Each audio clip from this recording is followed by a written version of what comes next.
I built houses for others, but this one was for myself. Every nail, every beam, every brick is a piece of my life. They just call it real estate, and they want to tear it down.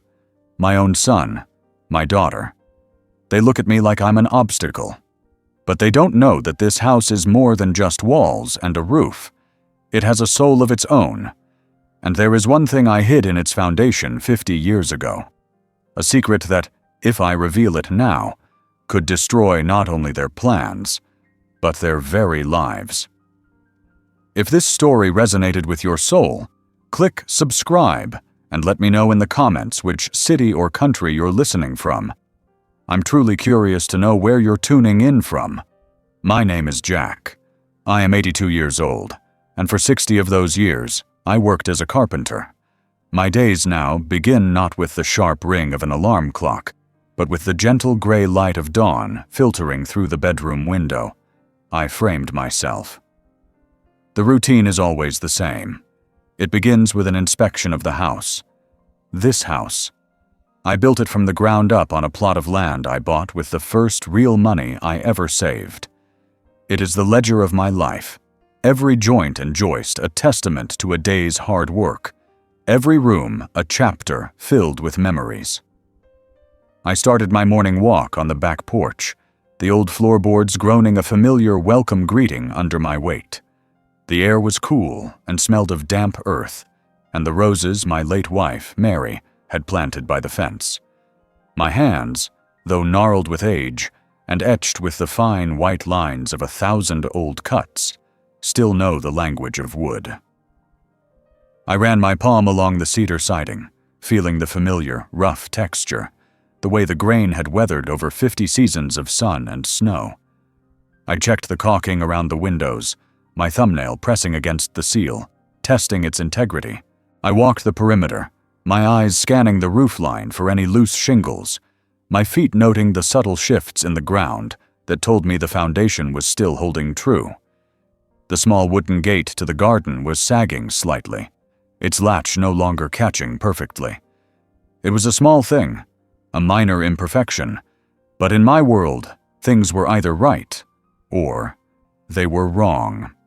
I went to my workshop, a small tidy shed that smelled of sawdust and oil, and returned with a hammer and a level.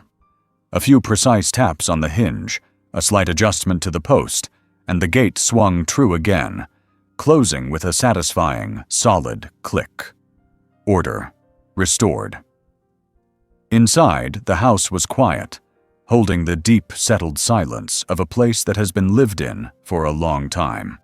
I made my coffee in the old percolator, the same one Mary and I had received as a wedding gift, and sat at the kitchen table she and I had built together, one long winter.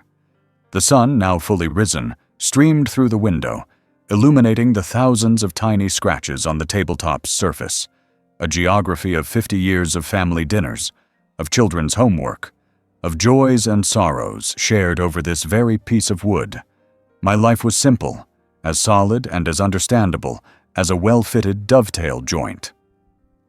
After breakfast, I began my interior inspection. This part of the ritual was about memory. The living room walls were my museum, the curated exhibition of my life. I stopped first before the oldest photograph, a black and white image of a young man, barely 20, grinning, a hammer held proudly in one hand. Me.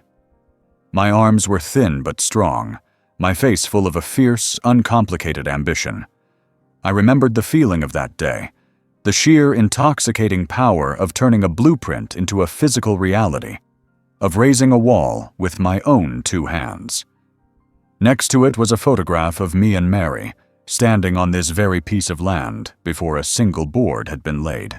We stood in a field of uncut grass, our arms around each other, squinting into the sun.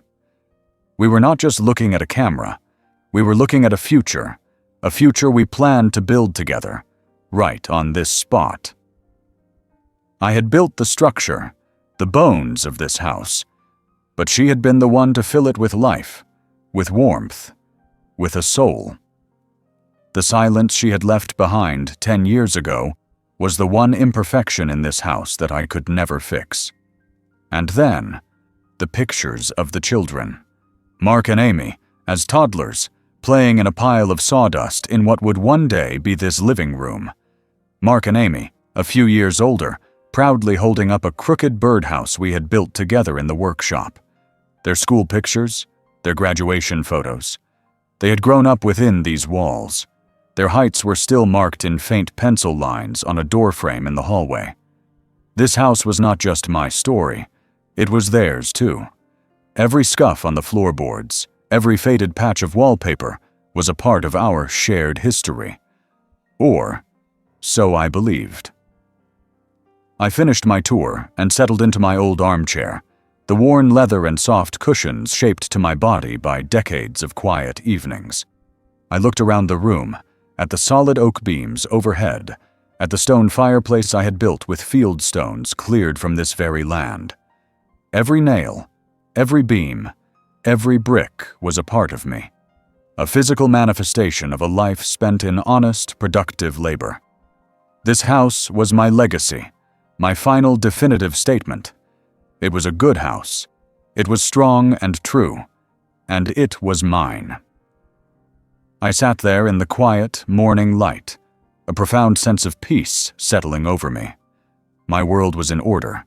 It was a world I understood, a world I had built, and I believed it was a world that would last. The sound of a modern, expensive car engine, a low and unfamiliar purr, was the first sign of their arrival. I watched from the living room window as a large, black SUV, the kind that always looks vaguely aggressive, pulled into my driveway.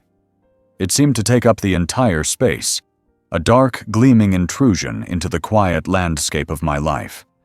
The doors opened, and my grandchildren, Lily and Tom, burst out, their youthful energy a sudden, welcome chaos. They ran up the stone path I had laid 50 years ago, their small feet pounding a happy rhythm. Their hugs were a whirlwind of flailing arms and unrestrained affection, a pure and genuine thing that warmed the old, quiet corners of my heart. They were the reason for these visits. They were the last, uncomplicated joy. Then came my own children, Mark and Amy. They followed at a more sedate, adult pace. Amy embraced me first, a long, theatrical hug that felt more like a performance than an expression of feeling. She held me tight, sighing softly about how good it was to be back in the dear old house. But over my shoulder, I could see her eyes scanning the street, her gaze lingering on our new neighbor's expensive, professionally landscaped garden. Mark's greeting was a brief, firm pat on the back, his handshake the grip of a businessman closing a deal. His eyes, however, were not on me. They were on the house. He looked at the porch railing, at the roof line, his expression not one of nostalgia, but of cool, detached appraisal. The warmth from my grandchildren's hugs began to cool. A faint, familiar sense of unease, a feeling of being a stranger in my own home, began to settle over me. They brought the chaos of their modern lives inside with them. The quiet of my house was filled with the sounds of tablets and smartphones, of conversations about work deadlines and school schedules. I felt like a museum curator whose quiet gallery had been invaded by a loud, boisterous tour group. Mark immediately began a slow, deliberate walk through the house, a tour of inspection disguised as a trip down memory lane. In the kitchen, he did not reminisce about the countless family meals we had shared at the table. Instead, he tapped a critical finger on the old porcelain sink and commented on the outdated plumbing, his voice full of the easy authority of a man who pays others to fix his problems. I knew, with the certainty of the man who had installed it, that the plumbing was solid copper, built to last a century, not the cheap plastic piping they used in the new disposable houses he so admired. In the living room, his gaze slid past the family photographs on the wall, the documented history of his own childhood. He looked instead at the old cast-iron radiator in the corner, shaking his head slightly at the inefficiency of it all. He spoke of modern HVAC systems, of smart thermostats, of the kind of improvements a house like this needed to be brought into the 21st century. Each comment was a small, dismissive chip at the foundations of my life's work. He was not seeing a home, a place built of love and labor. He was seeing a property, an asset, a list of features that were no longer up to code. He was systematically devaluing the very substance of my existence, and he was doing it with the casual, confident smile of a son who believed he was only trying to help. We sat down for dinner, the table laden with the food Amy had brought from an expensive downtown market. The grandchildren chattered happily, their innocence a temporary shield against the growing tension I felt. Amy, for her part, played the role of the sentimental daughter, her voice full of a soft, wistful nostalgia. She spoke of memories, of the Christmases and birthdays celebrated in this very room, her sighs punctuated by sad, sweet smiles. But her performance was flawed. Her eyes were restless, her gaze constantly drifting towards the window, her sentimentality a thin veneer over a core of profound distraction. She was an actress, delivering lines she had long since memorized. Mark was the one who controlled the conversation. He steered it, with a practiced, casual skill, towards the subject of the neighborhood. He talked about the new luxury condominium complex that was being built a few blocks away, about the way property values were soaring. He mentioned that several of the old houses on the next street over had been bought up by a development company. He spoke of zoning changes, of progress, of the exciting future of the area. He was not making conversation. He was building a case, laying out his arguments one by one, like a lawyer addressing a jury. The final damning piece of evidence came near the end of the meal. Mark was speaking of how different, how much more valuable this whole area was going to be in a few years, how everything was about to change. And as he said it, he looked across the table at Amy. It was a glance that lasted no more than a second, a fleeting, almost imperceptible exchange. But I saw it. I, a man who had spent a lifetime noticing the subtle, almost invisible details of a wood grain, the precise fit of a joint, could not have missed it. It was a look of shared purpose, of a secret, confirmed understanding. And in that single silent moment, I was no longer a part of the family. I was the subject of their discussion, the obstacle at the center of their plans. The false idol shattered, and the taste of the food in my mouth turned to ash. The festive sounds of the family dinner faded into a distant, meaningless noise. I looked at the faces of my children across the table, and I saw, with a terrible, chilling clarity, that I was dining with strangers. The laughter of my grandchildren, a sound that had been a fleeting, warm light in the house, was now gone. Amy had led them upstairs to their old bedroom with a strained, bright smile, an excuse about them needing to rest before the drive home. The silence they left behind was heavy, thick with unspoken intentions. The remnants of our family dinner sat on the table, a tableau of a happiness that was now revealed to be a complete and utter fiction. The air in the living room grew cool and still. The false idol had ended. The business of the day was about to begin. I sat in my armchair, the one Mary and I had chosen together so many years ago, and I waited. I felt like a man on a witness stand, waiting for the prosecution to present its case. Mark was the prosecutor. He did not look at me. He walked to the sleek black leather briefcase he had placed by the front door, an object as alien in this house as a spaceship, and brought it back to the living room. He placed it on the solid oak coffee table I had built with my own hands 30 years ago. The quiet, authoritative click of the brass latches opening was the sound of a judge's gavel calling a courtroom to order. He pulled out a thick, glossy folder and laid it on the table between us. Amy, my daughter, moved to stand behind his shoulder, a silent, supportive partner in the coming ambush. He pushed the folder across the table towards me. My first instinct, the instinct of a man who has respected the sanctity of another's property his entire life, was not to touch it. But this was my house. This was my table. I reached out and drew the folder towards me. Inside, the first thing I saw was not a legal document, but a series of glossy, colorful brochures. The pictures were of smiling, silver-haired seniors, playing cards, strolling through manicured gardens, and eating meals in a bright, sterile-looking cafeteria. The name on the brochure was Golden Meadows Senior Living.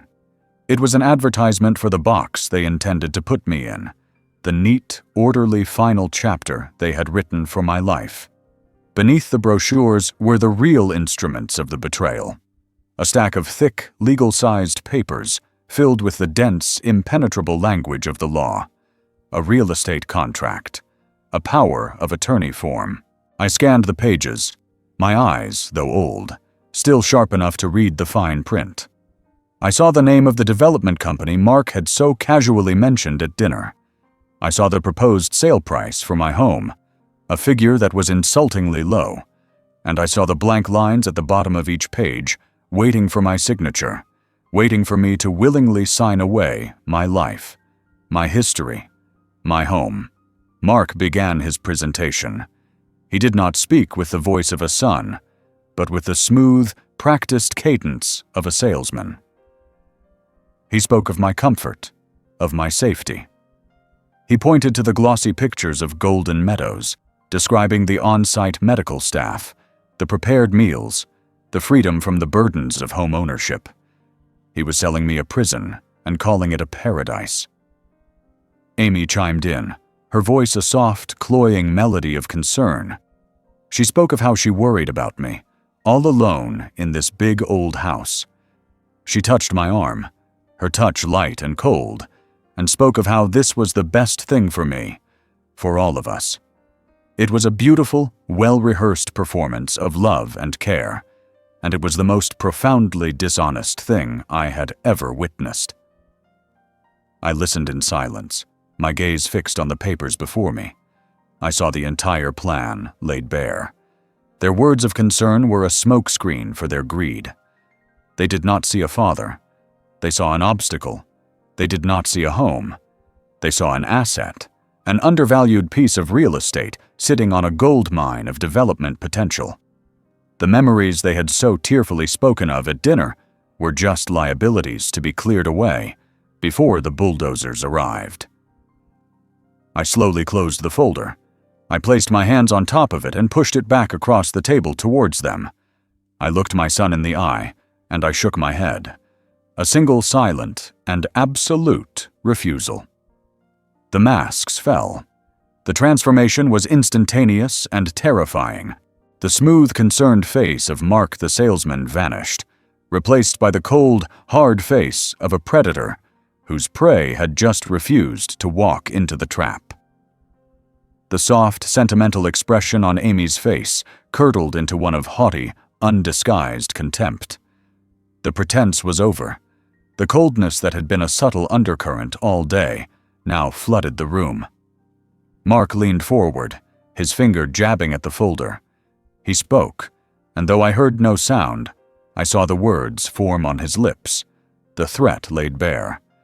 He told me that my choice did not matter. If I would not sign, they would go to a judge.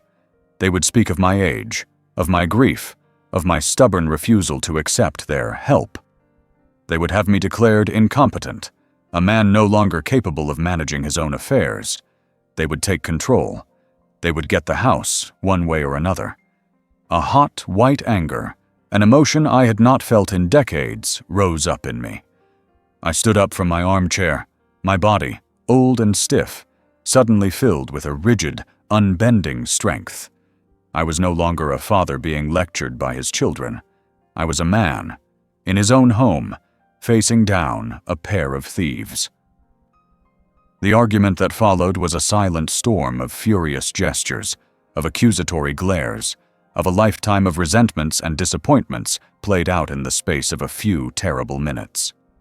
It ended when Mark, in a final act of utter contempt, picked up the pen that was meant for my signature and threw it down on the table. It clattered against the wood, a small violent sound that echoed the shattering of our family.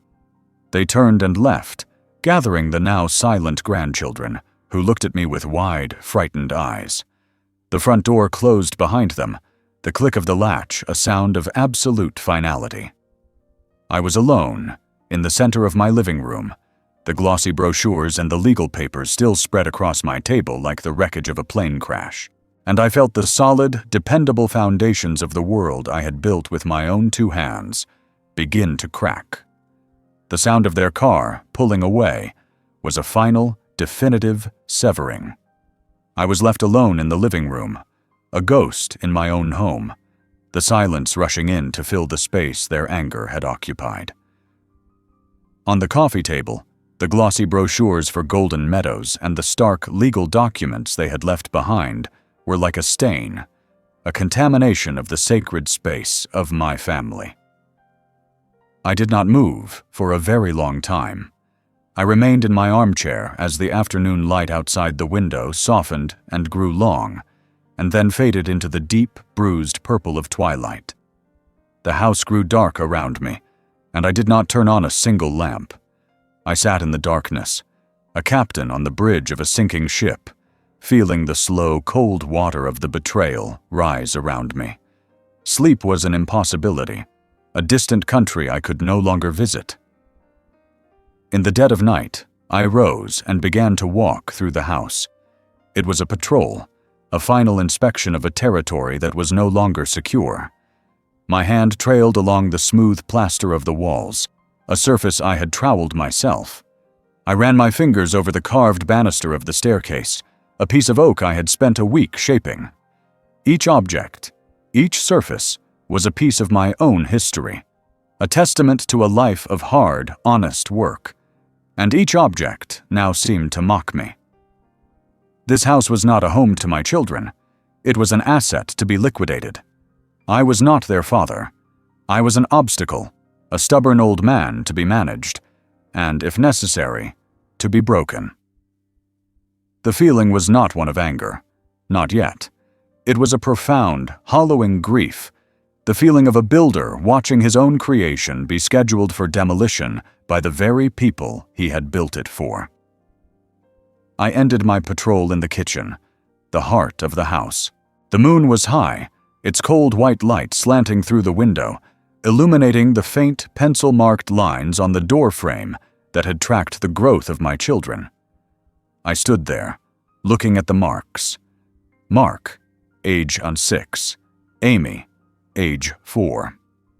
A lifetime of memories contained in those small fading lines. It was here, in the cold, silent kitchen, that the grief finally began to recede, burned away by the slow rising heat of a cold, hard anger. They had not just threatened to take my house.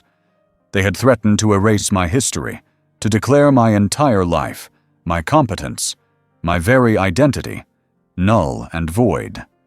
They had thrown a pen on my table and declared war. And in the long, dark hours before the dawn, I made a decision. I would not be a victim. I would not be erased. As the first pale light of morning broke the horizon, I did not make coffee. I walked out the back door, across the dew-soaked grass, to my workshop. The small, familiar space was a sanctuary of order and purpose.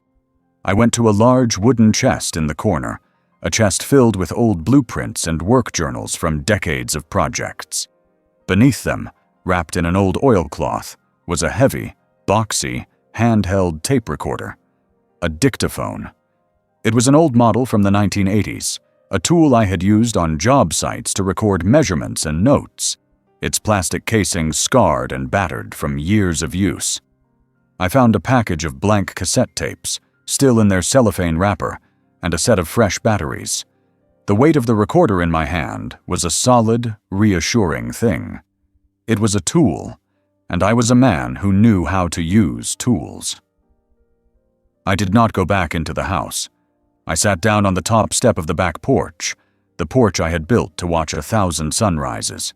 The air was cool and clean. The world was waking up around me. I placed the tape recorder on the step beside me. I unwrapped a new cassette and, with a deliberate, mechanical click, inserted it into the machine. My hands, which had been trembling with a mixture of rage and grief all night, were now perfectly steady. I looked out at my garden, at the solid, dependable shape of my home, the structure that was an extension of my own bones, my own soul. It was not just real estate. It was my dignity. I took a deep breath. I picked up the recorder. I pressed down the 2 buttons, play and record, simultaneously. There was a soft clunk, and the small red recording light began to glow, a single watchful eye in the gray morning light. I held the built-in microphone to my lips. My voice, when it came, was not the voice of a broken old man. It was quiet. It was rough with age, but it was steady. It was the voice of a builder. And I began my confession. I did not start with the betrayal of yesterday. I started at the beginning. I started with the day I first bought this empty plot of land, with the dream of a young man who wanted nothing more than to build a safe, strong place for his family. I began to build my case, word by word, memory by memory, laying the foundation of my own story. I was no longer a victim. I was a witness, and this was my testimony. The act of speaking my history into the small whirring tape recorder had a clarifying effect. For 2 days, I sat on my porch, the morning sun on my face, and I built my case, my testimony, word by word. The grief, which had been a paralyzing fog, began to dissipate, burned away by the cold, clear light of purpose. The pain was still there, a deep structural ache, but it was no longer the only thing. It was now accompanied by a craftsman's resolve. My children had presented me with a problem. They saw me as a faulty structure to be demolished. They had miscalculated.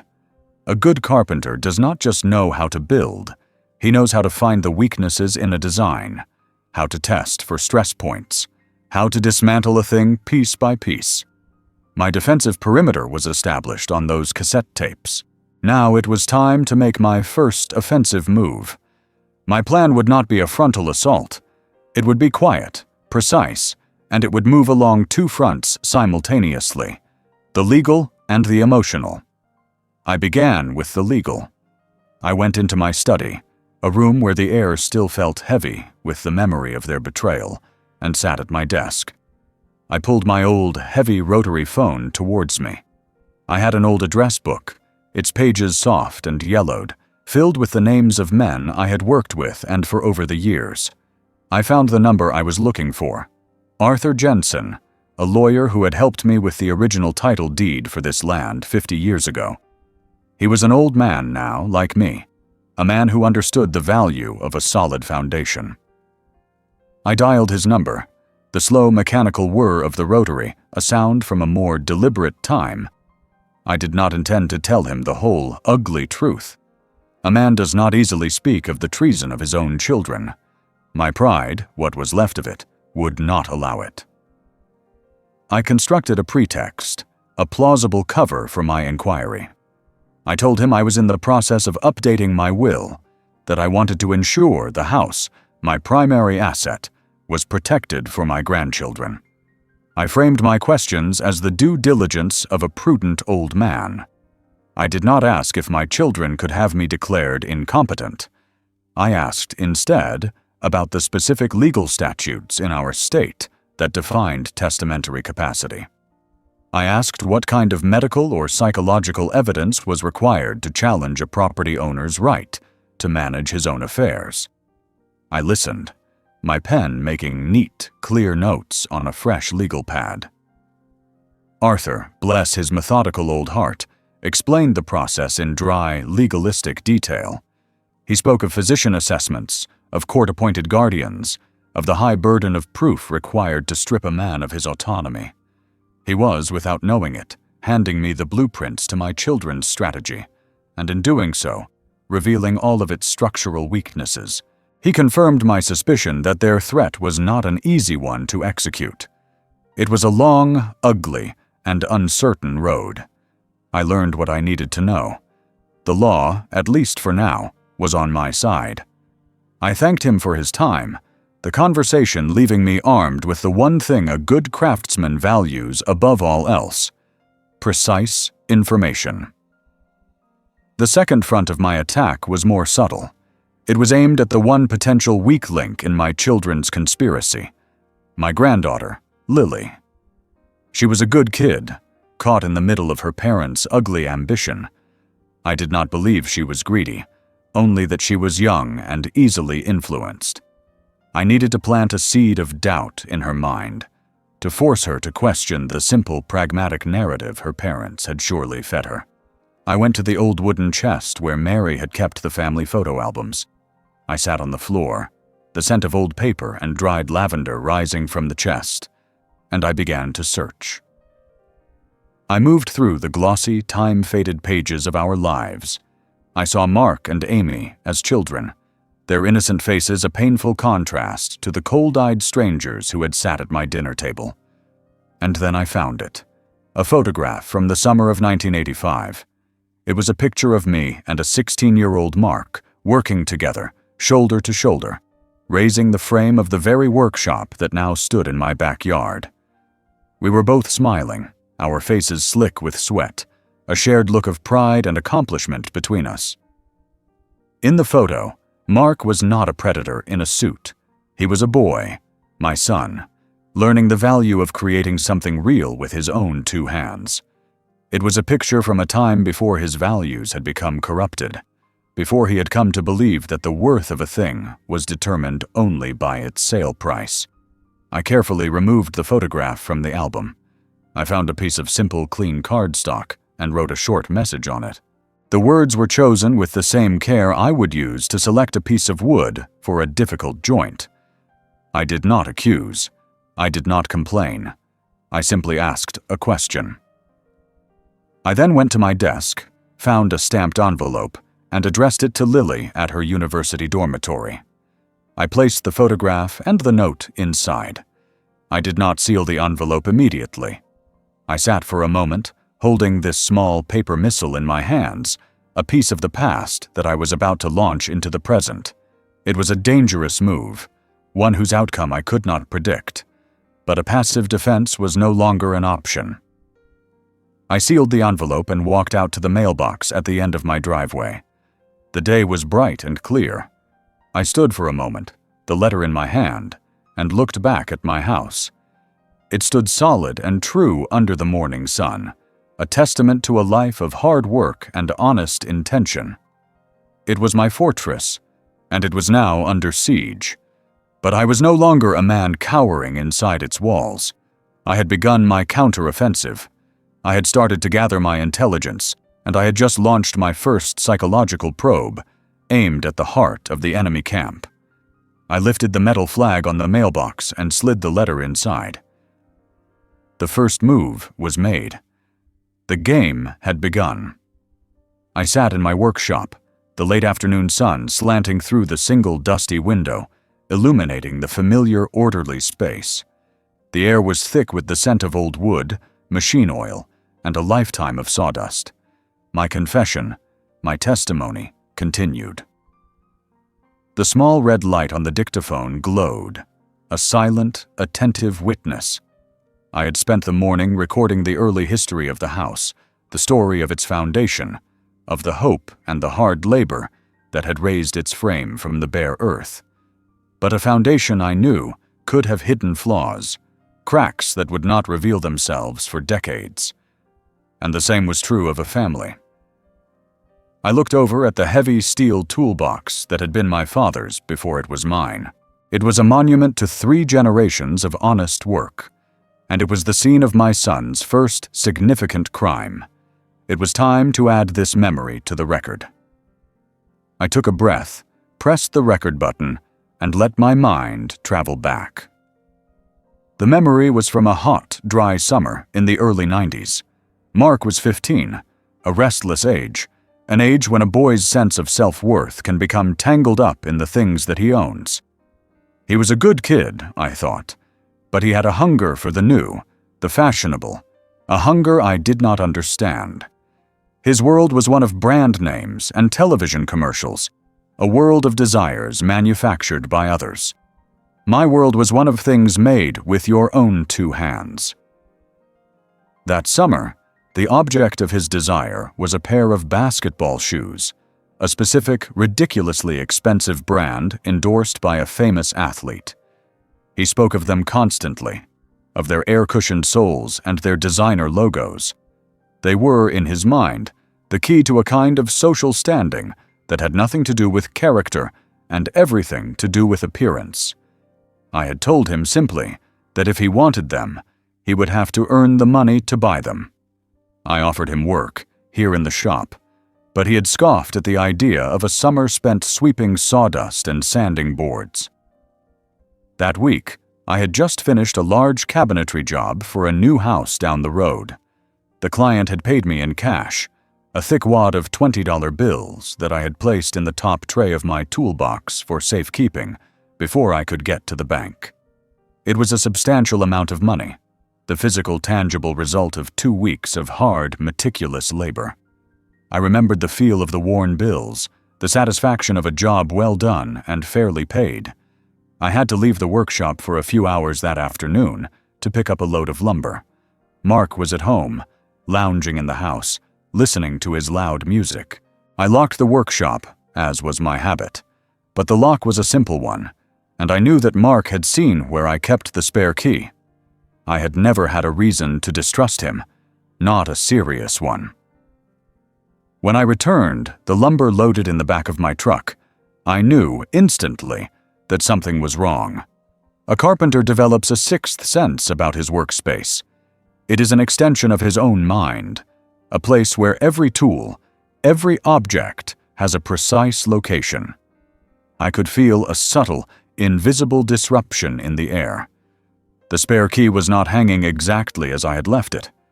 A wood chisel on my workbench was slightly askew. They were tiny, almost imperceptible details, but to me, they were as loud as a burglar alarm. A cold, heavy feeling began to settle in my stomach. I walked over to the steel toolbox. I did not need to check the lock. I knew it would be secured. I lifted the heavy lid. The top tray, with its neat compartments for screws and nails, was in place. But the small metal cash box I kept in the corner was slightly ajar. I opened it. The thick wad of $20 bills was gone. The anger I felt was secondary. It was a hot flash, quickly subsumed by a wave of profound, soul-crushing disappointment. It was not just the theft of my money, the product of my labor. It was a deeper violation. He had trespassed in my most sacred space. He had used his knowledge of my habits, of my trust in him, as a tool to commit a crime. He had broken a bond that was far more valuable than the money he had stolen. I did not need to search for evidence. I did not need to conduct an interrogation. I knew. I closed the lid of the toolbox, walked out of my workshop, and went into the house. He was in his bedroom, the door slightly ajar, his loud music a wall of sound. I pushed the door open. He was sitting on his bed, and on the floor, surrounded by a pristine cardboard box and a nest of tissue paper, were the shoes. They were gleaming, impossibly white, their logos a garish slash of color. They looked like alien objects in the familiar, comfortable mess of his teenage bedroom. He looked up and saw me standing in the doorway. The triumphant look on his face, the pride of his new acquisition, instantly dissolved, replaced by a wave of panic, and then a sullen, defensive guilt. He could not meet my eyes. His gaze darted around the room, anywhere but at my face. The silent confrontation in that doorway was more damning than any shouted confession. The shoes on the floor were the evidence, the verdict, and the sentence, all in one. I did not raise my voice. I did not lecture him on morality. I simply stood there, my disappointment a palpable presence in the room. In that moment, I made a choice. I could have called the police. I could have treated him as the common thief he had just become. But he was my son. I believed then that it was a simple, youthful mistake, a failure of character that could be corrected with a firm hand and a clear lesson. I did not forgive him, not in the easy, sentimental way. I imposed a consequence. The shoes were returned to the store the next day.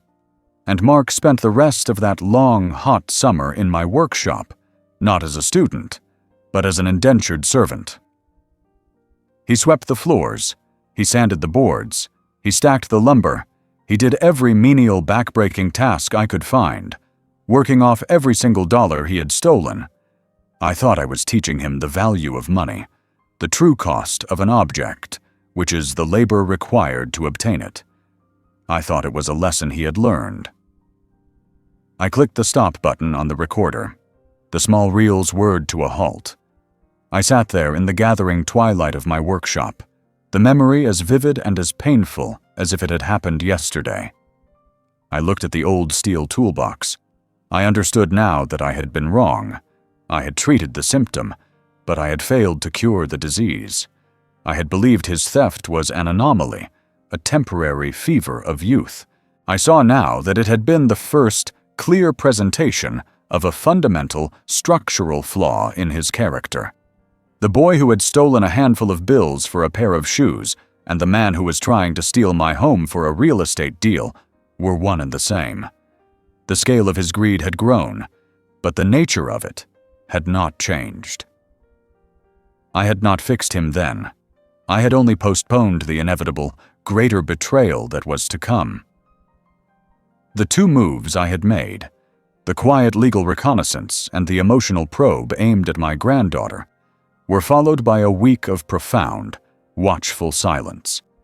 I had cast my lines into the water and now could only wait for a bite.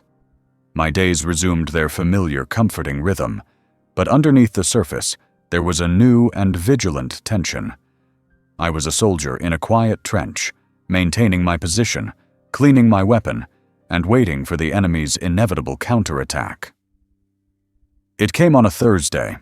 It arrived in the form of a long black German sedan, a car that whispered of expensive, billable hours. It pulled into my driveway with a quiet, arrogant confidence.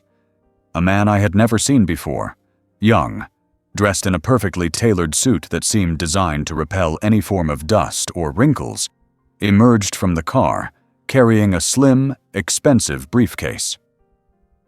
This was not a family visit. Mark had sent his lawyer. The conflict was about to escalate.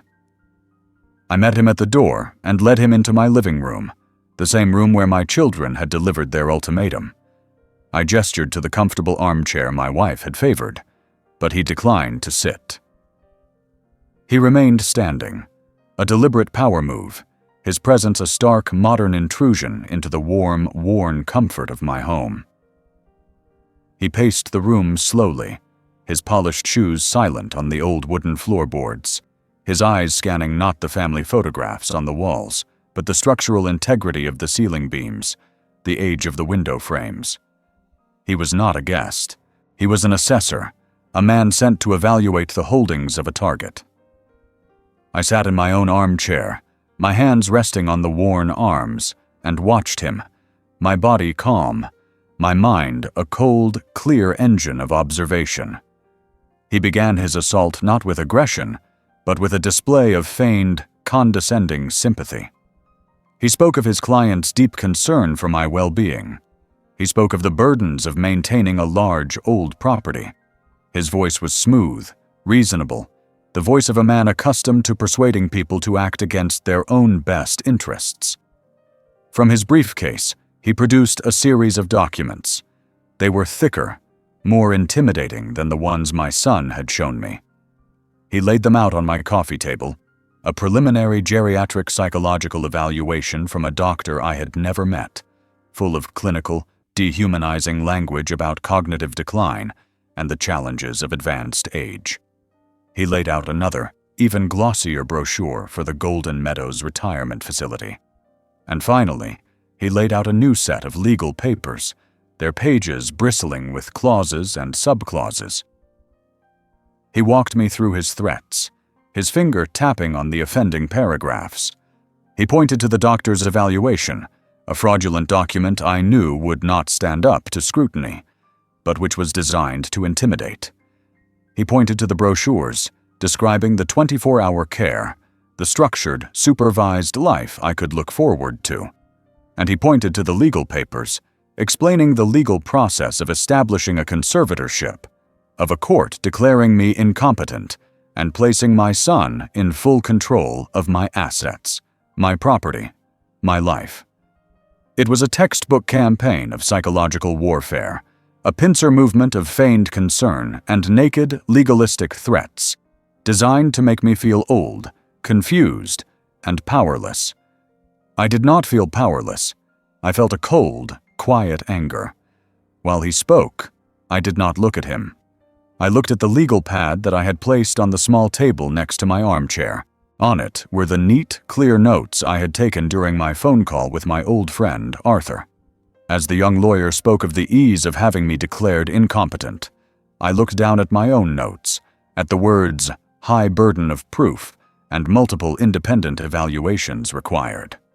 As he spoke of seizing control of the house, I looked at the note that read, title deed is sole and unencumbered. I was not a lawyer, but I was a carpenter. I understood the importance of a solid frame, of a true and level foundation, and I could see that the legal case he was constructing was a piece of shoddy slapdash work, all surface gloss, and no structural integrity. When he had finished his presentation, he looked at me, a confident, predatory smile on his face, expecting my capitulation. I did not raise my voice. I did not argue. I simply picked up my legal pad, looked him directly in the eye, and shook my head. A single, slow, deliberate gesture. The smile on his face faltered. He was a bully, and his tactics only worked on those who were already afraid. He had expected a confused old man. He had found instead an informed and resolute opponent. His professional composure cracked, revealing the frustrated, impotent anger beneath. He gathered his expensive papers from my table with a sharp, angry motion, his mission a failure. He left without another word, the closing of my front door a satisfying, definitive sound. The confrontation left me victorious, but deeply, profoundly exhausted. The adrenaline of the fight drained away, leaving a bone-deep weariness in its place. The battle had been won, but the war was taking its toll. I sat in my armchair for a long time, the silence of the house a welcome balm. Later that afternoon, another car pulled into the driveway. This time, it was my granddaughter, Lily. She walked into the house, her face a mask of worry. The photograph I had sent had done its work. She saw the legal papers still on the coffee table, the glossy brochure for Golden Meadows lying on top like a funeral wreath. She saw the deep, weary lines on my face. And in that moment, I could see the wall of her parents' careful narratives and justifications crumble. She saw the truth. She came and sat on the ottoman in front of my chair. She took my old, gnarled carpenter's hand in her young, soft ones. Her grip was firm, a silent promise. Her expression was a mixture of love and a new, fierce determination. She did not make a grand speech. She simply looked at me and nodded, a quiet pledge of allegiance. She was on my side. The enemy had escalated their attack, but in their arrogance, they had made a critical error. They had overplayed their hand, and in doing so, they had just given me a new and wholly unexpected ally. I was no longer fighting alone. The arrival of Lily as an ally was a single bright candle in a great and encroaching darkness. Her loyalty was a comfort, a small point of light in the wreckage of my family, but I knew it was not a weapon. A war cannot be won with sentiment alone. For several days after her visit, I continued my routines, my hands engaged in the familiar, comforting work of maintaining my home. But my mind was a battlefield. I was trapped in a defensive war of attrition, a siege. My children had the advantages of youth, of money, of a legal system that often mistakes age for infirmity. I had the truth, and I had this house. It was not enough. A defensive strategy, I knew, would only lead to a long, slow, and inevitable defeat. I could not outlast them. Therefore, I had to end the conflict with a single, decisive move. I had to change the very nature of the war. The decision was made late one night, in the deep, profound silence of the house. I had been sitting in my armchair for hours, the old dictaphone on the table beside me, the cassettes containing my testimony a neat, orderly stack. I had built my defense. I had recorded the history of my life, the truth of my labor. But a history is not a deterrent. I realized then that I had to unearth a secret I had sworn to take with me to my grave. It was a secret I had buried 50 years ago, a contingency plan for a disaster I had never imagined would be the betrayal of my own children.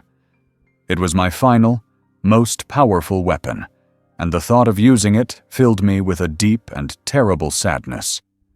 But they had left me no choice. They had mistaken my love for weakness.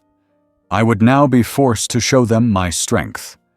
The heart of my house is the living room, and the heart of the living room is the great stone fireplace. To its right, beneath the large rug Mary and I had bought on a trip to Arizona, was the secret. I rolled back the heavy rug, the familiar pattern of woven wool, a ghostly landscape in the dim lamplight.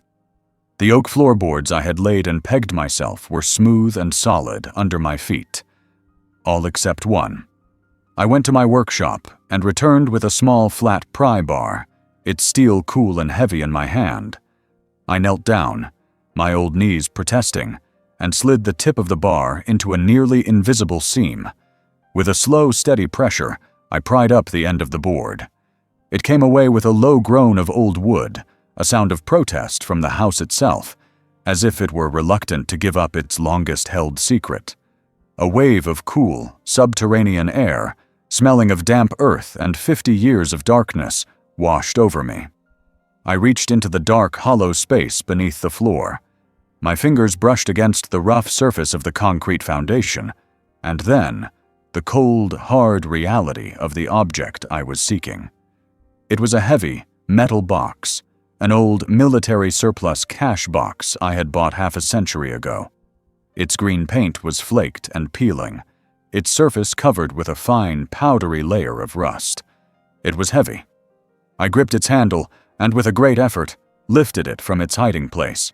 I placed it on the floor and slid the heavy floorboard back into its position, the fit as snug and as perfect as the day I had cut it.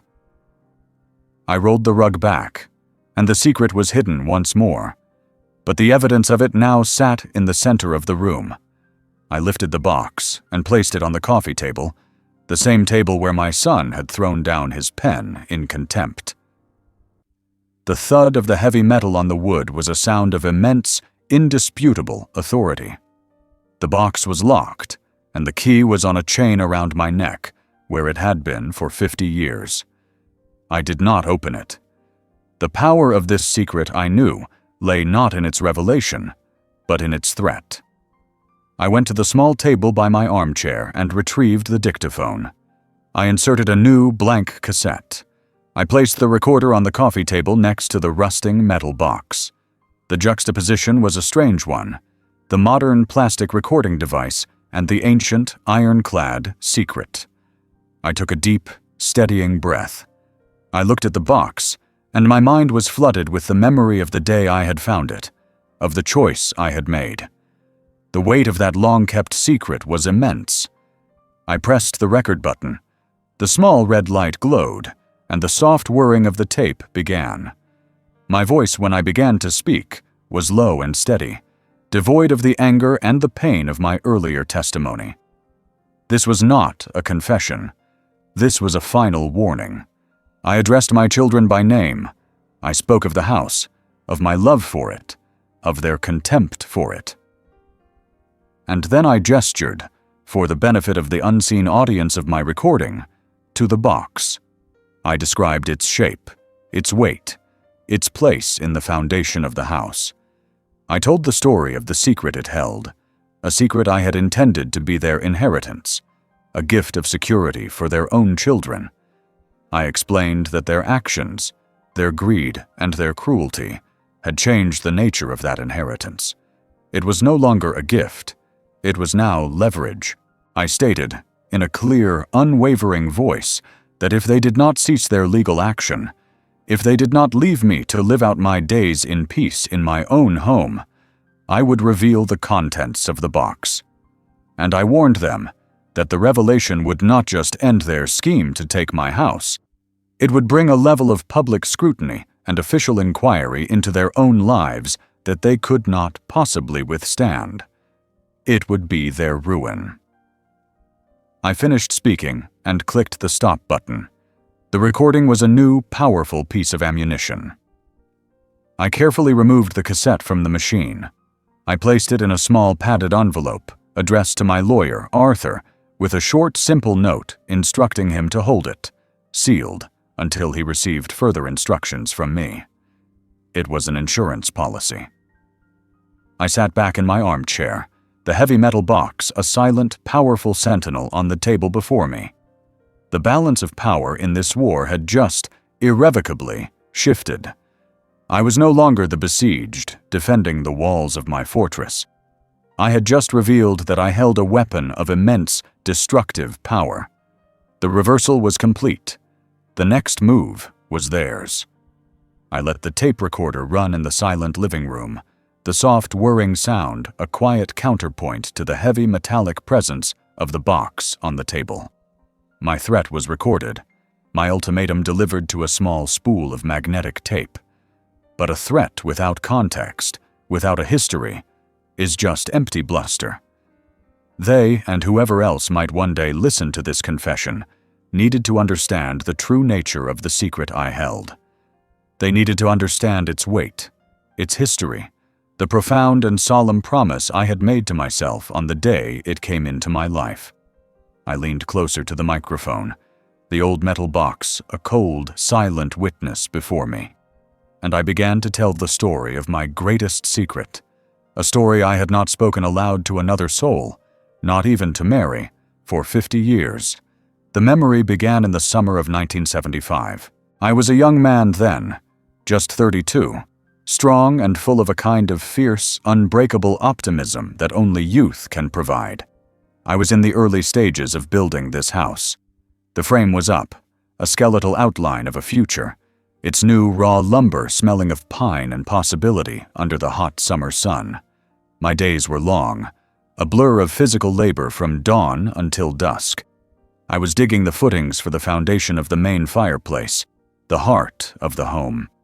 It was slow, back-breaking work, just me, a shovel, and the stubborn, rocky soil of this land. I was deep in the trench, my muscles aching, my shirt soaked with sweat, when my shovel struck something that was not a rock. It made a dull, heavy thud, a sound of metal striking something hollow and soft.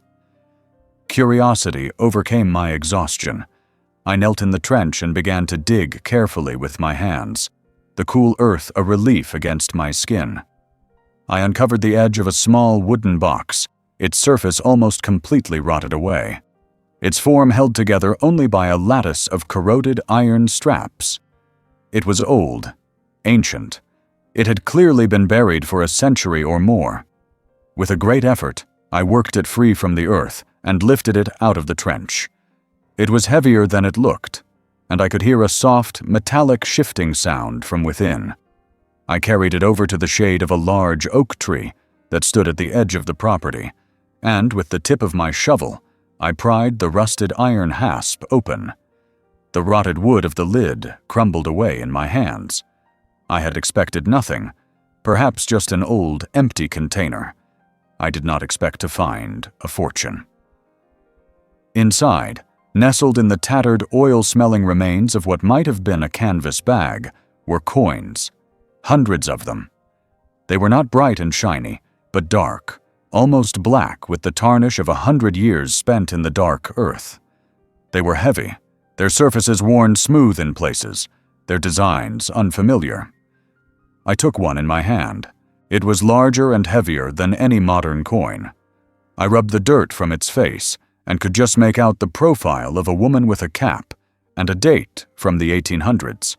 I knew nothing of old coins, but I knew, with a sudden, heart-pounding certainty, that I had found something of immense and profound value. The next day, I took a single coin and drove into the city. I found a small, dusty, and discreet numismatics shop run by an old man who looked as ancient as the artifacts he sold. I presented the coin to him. I watched his eyes widen as he examined it under his magnifying glass. I watched as he weighed it, as he cross-referenced it in a series of thick, leather-bound books. He told me what it was. It was a rare silver dollar, in remarkable condition. The box, he speculated, was likely a hidden payroll or the life savings of a farmer or a merchant from a time long past, buried and forgotten. The value of the single coin was more than I made in 2 months of hard labor. The value of the entire hoard, he estimated, was astronomical. It was life-altering. It was enough to finish the house with the finest materials, to pay off my mortgage before it even began, to put away savings that would secure my family's future for generations. The drive home was a blur. The temptation was a physical, roaring presence in my mind. I could sell them. I could end the struggle, the long days of back-breaking work, the constant, gnawing worry about money. I could give Mary the life she deserved, a life of comfort and ease. But as I sat that evening, in the skeletal frame of my unfinished house, a single heavy silver dollar in my palm, another feeling began to take root. I looked at the beams I had raised with my own hands. I looked at the sweat-stained leather of my work gloves. My entire life had been built on a single, simple principle: that the value of a thing was directly proportional to the honest labor invested in it. This house, this life I was building, was mine because my sweat and my skill were in every joint, every nail. To finish it with this unearned treasure would be to build my future on a lie. The house would no longer be a testament to my work. It would be a monument to my luck. I made a decision that night, a silent promise to myself and to the ghost of whatever forgotten soul had buried that treasure. I would not sell the coins. I would not use them to make my own life easier. The money was not mine to spend. It was a gift from the land itself, a secret guardian. It would become a part of the house, its secret foundation, an insurance policy of last resort, a treasure to be passed down, to be used only in a time of true, desperate, life-or-death need. It was to be a shield for my family, not a crutch for me. The next day, before I poured the concrete for the fireplace foundation, I placed the coins back in the new sturdy metal box I had bought. I placed the box into a carefully constructed cavity in the footing, a secret chamber known only to me. I covered it, and then I sealed it in with a yard of solid concrete. The secret was now a part of the house, its very bones, a silent, sleeping dragon in the heart of my home. I never spoke of it again, until now. The message I had recorded, my final warning, was dispatched via my lawyer, a quiet, legal bomb dropped into the heart of my children's conspiracy. I did not know how they would receive it, only that it would shatter the confident, arrogant calculus of their plans. The days that followed were a new kind of quiet, a tense, humming silence like the air before a great storm. I spent my time in the workshop, my hands finding solace in the familiar, honest labor of shaping wood.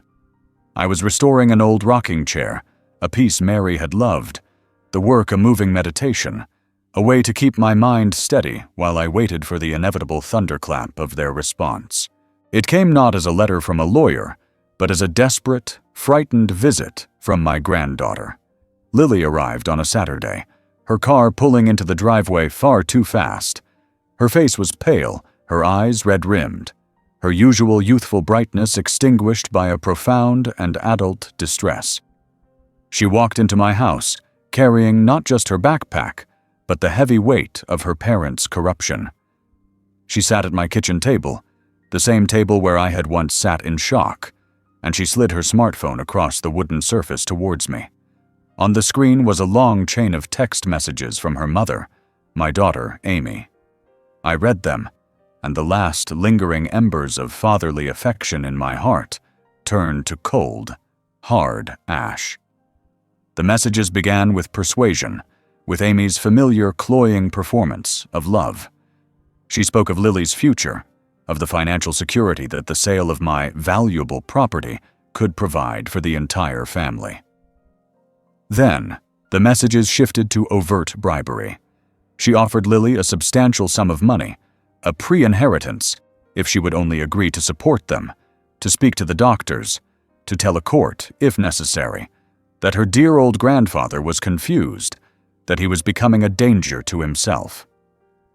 When Lily refused, her replies short and firm, Amy's tone turned to one of cruel, emotional blackmail. She accused Lily of betraying her own family, of siding with a stubborn old man against her own mother. It was a vile, naked display of her moral bankruptcy, and it was the proof that she and Mark were willing not only to destroy me, but to corrupt their own child in the process. The final thunderclap arrived an hour after Lily had left, her loyalty to me now hardened into a fierce, protective shield. My children's car, the same arrogant black SUV, roared into my driveway. They did not come to the front door this time. They came around the back to my workshop, a violation of my most sacred space. They were not accompanied by a lawyer. Their desperation had stripped away all pretense of civility. Their faces were masks of pure, frantic rage. The threat of the secret in my foundation had not cowed them. It had driven them into a frenzy of greed. I stood in the doorway of my workshop, a half-sanded chair leg in my hand, and I barred their entry. They stood on the grass, their expensive city clothes a jarring offense against the simple, honest backdrop of my garden. They did not ask about my health. They did not speak of my well-being. They demanded to know about the box. They demanded to know what was in it, what it was worth. Their questions were a rapid-fire assault, their voices overlapping in a cacophony of avarice. They were no longer my children. They were treasure hunters, pirates who had come to demand a map from a man they had already marooned. I remained silent, my presence in the doorway the only answer they would receive. My silence, my refusal to engage with their frantic demands, only fueled their rage. Mark took a step forward, his hand raised, his expression one of utter, unchecked fury. For a moment I thought he might strike me. The boy who had once stolen a few dollars from my toolbox had become a man who was now contemplating violence to get what he wanted. In that moment, watching them stand there on my lawn, their faces twisted with a greed so profound it had consumed everything else, I knew what I had to do. The legacy I had so carefully guarded in my foundation was not meant for them. They were unworthy of it. They would not get the house. They would not get the secret. They would get nothing. I took a step back into my workshop, turned, and went to my workbench. They followed me to the doorway, still shouting, their voices a meaningless, ugly noise. I ignored them. From a drawer beneath the bench, I took out a single sealed legal envelope. I had prepared it with my lawyer the day after Lily's first visit. I walked back to the doorway, holding the envelope in my hand. I held it up for them to see. I did not need to speak. The document would speak for me. It was the Articles of Incorporation for a new charitable foundation. The name was printed in clear, bold letters at the top of the page. The Mary and Jack Carpenter Foundation for Elder Dignity. I watched their faces as they read the words, their expressions shifting from rage to a stunned, slack-jawed disbelief. I then pulled the single main page from the envelope and held it up. I pointed to a specific, highlighted clause. The clause stated, in clear, irrevocable legal language, that upon my death or my legal incapacitation, my entire estate, the house, the land, the contents of my workshop, and the full appraised market value of a private sealed collection of rare historical artifacts would be immediately and entirely transferred to the foundation. I then pointed to the foundation's charter, to the stated purpose of its existence, to provide free legal and financial aid to elderly persons who were the victims of financial abuse and exploitation by their own families. I had made my final move. It was all or nothing. I let them see the truth in my eyes. I was an old man, and I loved my home, but I loved my principles more. I was willing to burn my entire kingdom to the ground rather than let them seize its throne. I would destroy the very inheritance they were fighting for to ensure they would never profit from their own cruelty. The choice was now theirs. They could walk away and leave me in peace, or they could proceed, and in doing so, trigger the clause that would disinherit them completely and forever, turning their hoped-for fortune into a public monument to their own greed. I watched the realization dawn on their faces. The game had changed, and they had already lost. The summons was a single brief phone call, my voice calm and steady, a simple instruction to be at the house at 7 o'clock. There was no argument, no protest from the other end of the line, only a quiet, defeated acquiescence. They knew, as I did, that the time for threats and maneuvers was over. The time had come to declare the victor and to survey the terms of the surrender. I spent the day preparing my home not for a battle, but for a final, somber proceeding. I cleaned the living room, dusted the old furniture, and polished the surface of the coffee table until it shone. This would not be a scene of anger or recrimination. It would be an orderly, quiet, and definitive closing of the case. I was the judge, the jury, and the chief witness, and this house, my house, would be the courtroom. I sat in my armchair, the throne of my small kingdom, and waited. On the polished table before me, I had arranged 3 simple manila folders in a neat, precise row. The heavy metal box wasn't in the room. Its physical presence was no longer necessary. Its power was now a known quantity, a ghost that haunted the space between us more effectively than its rusty iron reality ever could. I was calm. The anger had long since burned away, leaving behind only a great, sorrowful clarity. I was about to perform a necessary but heartbreaking amputation to save the whole. They arrived precisely at 7, their expensive SUV pulling into the driveway with a funereal slowness. They walked up the path, not as conquerors, but as prisoners being led to their sentencing. I watched them through the window. Their faces were pale and drawn, the sharp, predatory confidence they had worn just a few weeks ago, now completely gone, replaced by a weary, anxious apprehension. They had lost the war, and they knew it. All that remained was to hear the terms. I opened the door before they could knock and led them into the living room. They did not sit. They stood before the coffee table like defendants before a judge's bench. I did not stand. I remained seated, a quiet position of authority. I gestured to the first folder on the left. I slid it across the polished surface of the table towards them. It came to a stop directly in front of Mark. He hesitated, then slowly opened it. Inside was a single, multi-page document. It was a full, comprehensive psychological and cognitive evaluation, performed 3 days prior by one of the most respected geriatric specialists in the state, a man my lawyer had arranged for me to see. The report was clinical, thorough, and utterly damning to their case. It stated, in clear, unequivocal language, that I was of exceptionally sound mind, that my cognitive faculties were unimpaired, and that I was fully, completely, and without question, competent to manage all of my own affairs. The first and most powerful pillar of their strategy, the threat to have me declared incompetent, had just been systematically and professionally demolished. I gave them a moment to absorb the document's contents. Then I gestured to the second folder. This one I slid towards Amy. Her hands trembled slightly as she opened it. Inside was not a doctor's report, but a collection of other documents. There were printed transcripts of the text messages she had sent to my granddaughter, Lily, the ugly mix of bribery and emotional blackmail now rendered in cold, hard type.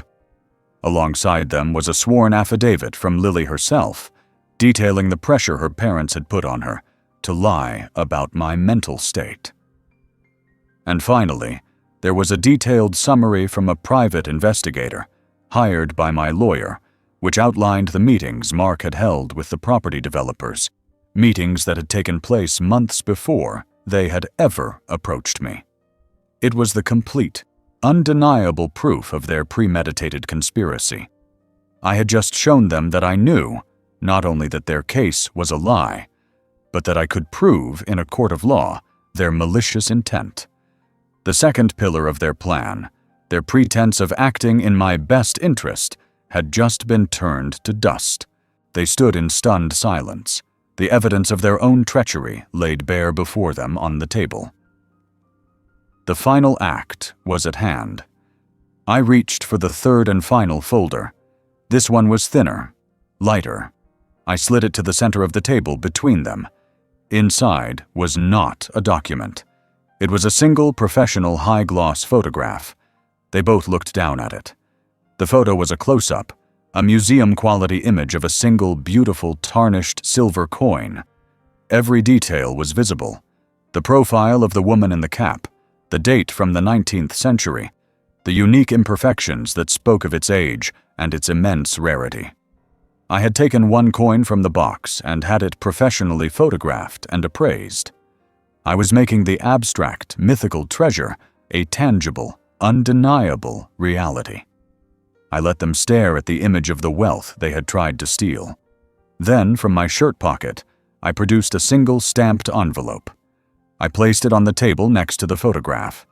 The envelope was addressed to the head curator of American history at the Smithsonian Institution. I let them read the address. They did not need to read the letter inside to understand its intent. The message was clear. Their options had been reduced to one. They would walk away from this house, from my life, and the secret of the treasure would remain a private family matter, its fate to be determined by me alone. Or they could persist, and I would mail this letter. The first coin would be donated to the nation. The treasure would become a public story, a historical find. The full unwanted glare of the world, of historians, of the media, and most importantly, of the Internal Revenue Service, would descend upon our family and upon the mysterious provenance of their father's sudden posthumous wealth. It was over. I watched as the last vestiges of fight drained from their faces, replaced by a look of utter, complete, and abject defeat. There was nothing left to say. There were no more threats to be made, no more angles to be played. They had been outmaneuvered, outplanned, and utterly vanquished. Mark slowly, stiffly, bent down and began to gather the documents from the table. Amy did not move. She simply stared at the photograph of the coin, her face a blank mask of loss. They turned, and without a word, without a final glance in my direction, they walked out of my house for the last time. I listened as their car started and drove away, the sound fading into the quiet of the night. I was alone. I had won. And in the silent, empty house, I looked at the picture of the beautiful, lonely coin on my table, and I felt the full, terrible, and crushing weight of my victory. The closing of the front door was a sound of absolute finality, a heavy wooden full stop at the end of a long and painful sentence. I stood in the living room, the silence of the house a ringing in my ears. The documents lay on the coffee table, a neat, orderly testament to the complete and total victory I had just secured. The photograph of the tarnished silver coin gleamed under the soft light of the lamp, a single potent symbol of a secret that had bent my children to my will. I had won. The siege was broken. The house was safe. I felt no surge of triumph, no flush of vindication. I felt only the vast, hollowed-out emptiness of a battlefield after the fighting has stopped. I was drawn to the window, my movements slow and stiff. Outside, in my driveway, the final act of my children's tragedy was unfolding. They had not left. The expensive black SUV stood silent, its engine off. Mark stood on one side of the vehicle, Amy on the other, their bodies separated by the gleaming metallic bulk of their shared ambition. I could not hear their words through the thick glass of my window, but I did not need to. I have been a student of human nature my entire life, and their body language was a language I understood perfectly. It was a silent, venomous argument, the final inevitable collapse of a conspiracy that had been built on nothing but greed. Mark was gesturing wildly, his hands chopping at the air, his face a mask of incandescent rage. I saw his fury, the frustration of a man whose perfect, logical plan had been thwarted by an emotional, unpredictable variable. Me. He was pointing back at the house, then at Amy, his accusations clear even from a distance. He was blaming her. He was blaming her for her sentimental approach, for her inability to control the situation, for her failure to properly manage the stubborn old man. Amy stood her ground, her arms crossed, her head held high in a posture of haughty indignation. She would gesture back at him, her hand jabbing in his direction, her face a portrait of contempt. She was blaming him for his arrogance, for his bullying tactics, for pushing me too far, for turning what should have been a simple, profitable transaction into this humiliating, catastrophic defeat. Their partnership, a thing forged in the cold fire of avarice, could not survive the introduction of failure. I watched, a detached, dispassionate observer, as the poison they had intended for me was now turned upon each other. The scene was ugly, pathetic. Two grown adults, my children, squabbling over the division of a treasure that they had never possessed, and now never would. The argument reached its pathetic crescendo. Mark threw his hands up in a gesture of final, dismissive disgust. He got into the driver's side of the car and slammed the door. Amy stood for a moment, her face a mask of shock at this final abandonment, before she too got into the passenger side, her movements stiff with anger. The car roared to life, and it pulled out of my driveway, its tires squealing slightly on the pavement, a final childish cry of frustration. They were gone, and I knew, with a certainty that was as solid as the foundation beneath my feet, that they were not leaving as partners. They were leaving as bitter, resentful enemies. The official confirmation of my victory and of their rupture came a week later. My granddaughter, Lily, came to visit. She brought me a pot of soup and a quiet, somber presence. She did not speak of the fight she had undoubtedly witnessed between her parents. She did not need to. The sadness in her eyes was a full report. She sat with me at my kitchen table, her quiet companionship a balm to the echoing silence of the house. She spoke of her classes, of her plans for the future. But underneath, I could feel the tremor of the earthquake that had run through her family. She told me, without telling me, that her parents were no longer speaking. She told me that the house she had grown up in was now a place of cold, angry silence. Their greed had not just cost them a potential fortune, it had cost them their own family. The final legal nail in the coffin was a letter from my lawyer, Arthur. It was brief and to the point. The lawyer representing my children had formally withdrawn all petitions regarding my competency. All legal challenges to my ownership of the property had been terminated. It was over. I folded the letter and placed it on the mantelpiece. I stood in my living room, the victor, the sole occupant of the territory I had so successfully defended. I looked at the old photographs on the wall, at the smiling faces of the two small children who had once played on this very floor. I felt a profound sense of loss, not for myself, but for them. They had been given every advantage, a safe home, a father's love, a secret legacy of immense value waiting to secure their futures. And they had traded it all away for a handful of architectural drawings and the promise of a luxury condominium. They had lost not just the money, they had lost their own history, They had lost the last lingering vestiges of their father's respect. The ruins were not here, in my solid, quiet house.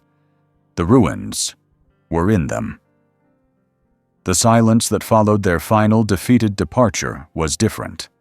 It was not the heavy, anxious silence of the preceding weeks, but a clean, quiet emptiness. The war was over. I had defended my territory, repelled the invaders, and secured my borders. I was the last man standing on a battlefield that had once been my home. In the months that followed, as the seasons turned and the raw wound of the confrontation slowly began to scar over, I set about the task of reclaiming my life, of turning the battlefield back into a home. The process was slow, methodical, like the planing of a rough, warped board until it is once again smooth and true. My confession, my testimony, was the final piece of work to be completed. I had recorded the history, the betrayal, the fight, and the victory. All that was left was the epilogue. On a cool morning in early spring, I took the old dictaphone and a fresh cassette out onto the back porch for the last time.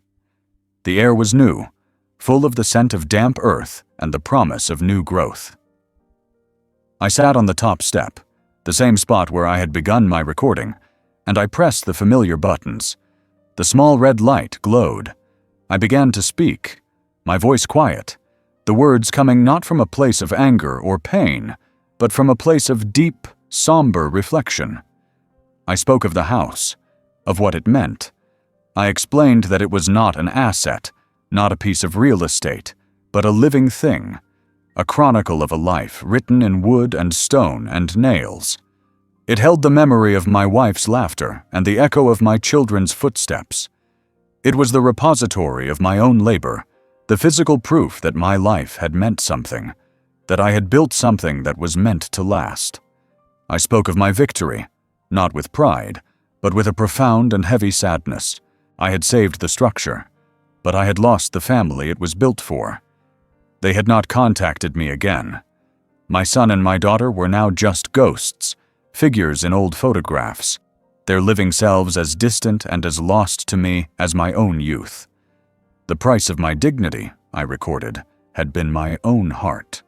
I concluded my testimony with a final statement of purpose. My fight was over, but my stewardship would continue for as long as I drew breath. This house was my final post, my duty. I would protect it. I would maintain it. I would honor the memory of the woman who had made it a home. And when my time was done, it would be passed on to the one person who had understood its true value. I finished speaking and pressed the stop button. The soft mechanical click was the sound of the end of the story. I carefully labeled the final tape and placed it with the others in a simple, sturdy pine box I had built for the purpose. The case file of my war was now complete. I put the box on a high shelf in my study, a closed record of a painful and necessary time. With the story finally laid to rest, my own new beginning could take root. I found my peace not in the quiet rooms of the house, but in the soil of the garden Mary had planted. I spent my days on my knees in the dirt, my old hands pulling weeds, turning the earth, planting new seeds. The physical labor was a comfort, a way of connecting with the fundamental, honest rhythms of life and death and renewal. I was nurturing life, coaxing green shoots from the dark earth, and in doing so, I felt as if I were nurturing the scorched ground of my own soul. I spoke to Mary sometimes, in the quiet of the garden, telling her about the roses, about the battle I had fought for this small patch of land we had loved together. In the workshop, I began a new project. It was a small, intricate jewelry box, crafted from a beautiful piece of cherry wood with a complex, swirling grain. The work was slow, requiring a level of patience and precision that focused my mind and steadied my hands. I was not building it for anyone in particular, not yet. But as I worked the wood, as I cut the tiny, perfect dovetail joints, I thought of my granddaughter, Lily. She was the future. She was the one thread of family that had not been broken.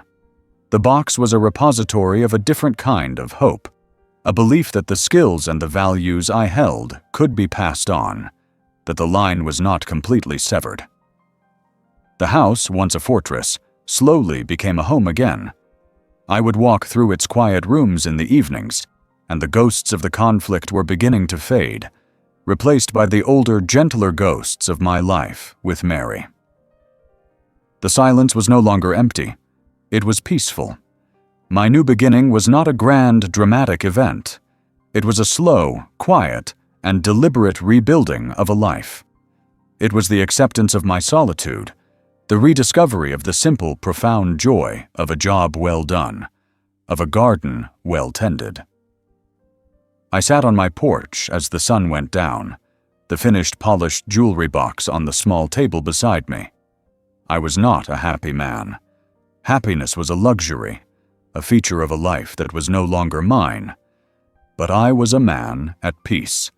I had faced the ruins, and I had endured. I had defended my life's work. I was home, and I was free.